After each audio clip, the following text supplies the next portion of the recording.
राष्ट्रवादी Congress party के मुखिया शरद पवार ने आनन फानन में सुप्रिया सुले और प्रफुल्ल पटेल को कार्यकारिणी अध्यक्ष तो बना दिया, लेकिन अब जैसी स्थिति महाराष्ट्र में पैदा हो रही है, जैसे राजनीतिक हालात निकल करके सामने आ रहे हैं, उन्हें देख करके ये लग रहा है कि शरद पवार को अब इस बात का भी डर सता रहा है कि उनके इस फैसले के बाद में अजीत पवार कुछ ऐसा फैसला लेंगे जो कि कहीं ना कहीं शरद पवार के लिए नासूर साबित होने वाला है। महाराष्ट्र के विधानसभा चुनावों को लेकर के, लोकसभा चुनाव को लेकर भी, क्योंकि लोकसभा चुनाव में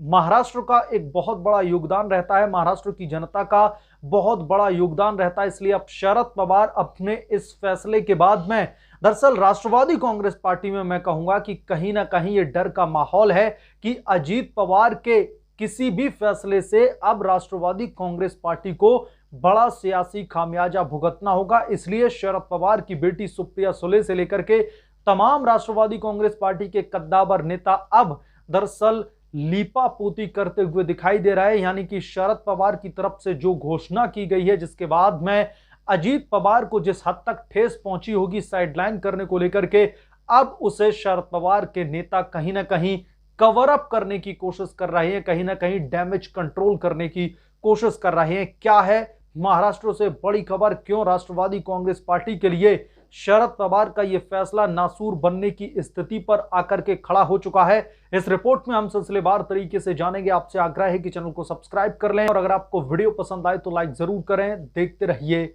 मुद्दा गर्म है।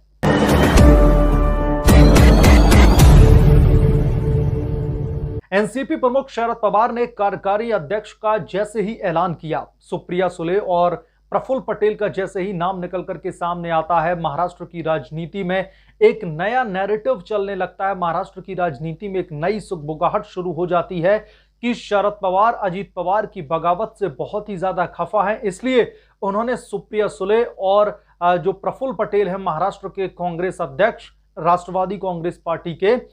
उन्होंने कार्यकारी अध्यक्ष बनाने का फैसला लिया है और अजीत पवार दरअसल साइडलाइन महसूस कर रहे हैं।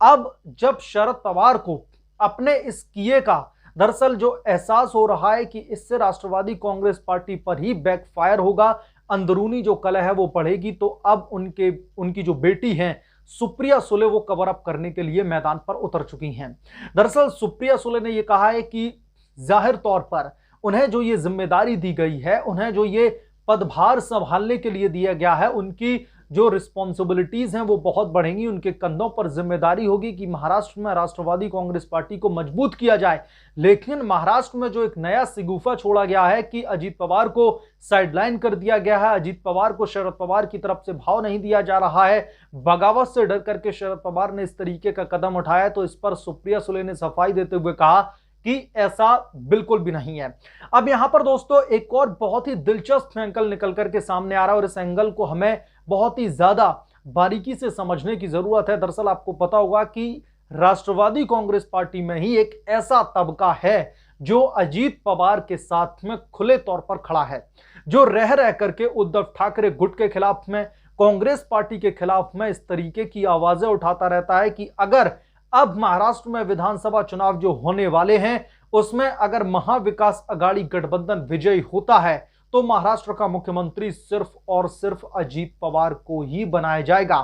अब अजीत पवार के समर्थक नेताओं को कन्विंस करने के लिए, अजीत पवार के समर्थक नेता जो शरद पवार के खिलाफ में बगावत करने के लिए तैयार हैं, उन्हें कहीं ना कहीं बरगलाने के लिए सुप्रिया सुले की तरफ से यह बयान निकल करके सामने आता है कि अजीत दादा को साइडलाइन नहीं किया गया है।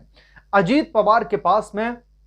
पहले से ही बहुत बड़ी बड़ी जिम्मेदारियां हैं, अजीत पवार पहले से ही बहुत ही ज्यादा काम में व्यस्त हैं, उन्हें साइडलाइन नहीं किया गया बल्कि उनके काम को, जो उनके ऊपर कार्यभार है, उसको हल्का करने की कोशिश की गई है। सुप्रिया सुले का कहना है कि अजीत पवार प्रतिपक्ष हैं, नेता प्रतिपक्ष, और नेता प्रतिपक्ष की जिम्मेदारी लगभग मुख्यमंत्री के बराबर ही होती है। यानी कि मुख्यमंत्री के बराबर का कार्यभार अभी फिलहाल अजीत पवार के कंधों पर है, इसलिए अजीत पवार को कार्यकारिणी के अध्यक्ष या फिर किसी और दूसरी जिम्मेदारी में शामिल नहीं किया गया। आज शरद पवार के इस ऐलान को 2 से 3 दिन हो चुके हैं, लेकिन अब सुप्रिया सुले जब महाराष्ट्र में राष्ट्रवादी कांग्रेस पार्टी के तमाम नेताओं की तरफ से अजीत पवार को मुख्यमंत्री बनाने की जो बात है बार बार कही जाती है, तो अब सुप्रिया सुले नेता प्रतिपक्ष की पदवी को मुख्यमंत्री के पद से कहीं ना कहीं नापतोल करती हुई दिखाई दे रही हैं। उनका कहना है कि अजीत दादा पवार के पास में जो भी जिम्मेदारियां हैं, जो उनके पास में पद है नेता प्रतिपक्ष का, वो लगभग मुख्यमंत्री के पद का ही है। अब यहां पर समझने वाली बात यह है कि जो सुप्रिया सुले की तरफ से इस तरीके का बयान देकर के अजीत पवार की बगावत को ठंडा करने की कोशिश की जा रही है। अजीत पवार के तमाम जो समर्थक नेता हैं, जो चाहते हैं कि अजीत पवार महाराष्ट्र के अगले मुख्यमंत्री बने, उनकी कहीं ना कहीं सोच को, उनके विचारों को शरद पवार की इस कहीं ना कहीं मैं कहूंगा कि चाणक्य नीति नामक हथौड़े के तले दरअसल दबाने की कोशिश की जा रही है। और बहुत सारे ऐसे राजनीतिक जानकार हैं जो ये मानते हैं कि शरद पवार के इस फैसले के पीछे न सिर्फ अजीत पवार को साइडलाइन करने की मंशा है, बल्कि 2019 के लोकसभा चुनाव को लेकर के, 2019 के महाराष्ट्र में होने वाले विधानसभा चुनाव को लेकर के पवार ने मास्टर स्ट्रोक चलने की कोशिश की है, लेकिन पवार का यह मास्टर स्ट्रोक उन पर ही बैकफायर करेगा।